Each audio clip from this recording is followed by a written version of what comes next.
ছিল বিশ্বের বর্তমান বিশ্বের লক্ষ লক্ষ মানুষ নিয়ে আমরা সেই টিবাই মুখ রং মাস করেছিলাম। আল্লাহ রসুল রহমত বরকতে ভারত কিন্তু সেই টিবাই মুখ বাদ দেওয়ার সাহস পাই নাই। আমরা আগামীতে নির্যাতিতের মতো মানুষের হয়ে থাকবো, আপনাদের সাথে থাকবো, আমরা দাবির সাথে আত্মকতা প্রকাশ করবো, আপনাদের সাথে রাজপথে নামবো।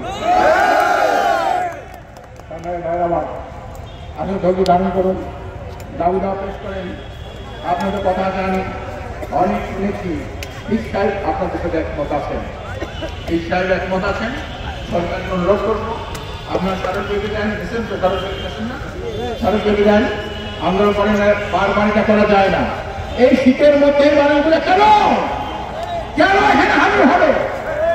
তাদের দাবি দেওয়া পালন করেন, ন্যায় বিচার প্রতিষ্ঠা করেন, যারা জেলে হয়েছেন তাদের মুক্তি দেন, আর যারা নির্যাতিত হয়েছেন তাদের ক্ষতিপূরণ দেন, ছেলেমেয়েদের ভরণ পোষণের ব্যবস্থা করেন, লেখাপড়ার ব্যবস্থা করেন, যারা বিধবা হয়েছে মা বোনদের ভরণ পোষণের ব্যবস্থা করেন।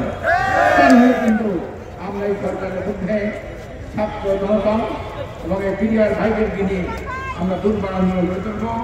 শুধু আবেগ বাংলাদেশ জিন্দাবাদ, নির্যাতিত বিডিআর ভাইরা আমার জিন্দাবাদ, ইসলামী আন্দোলন জিন্দাবাদ।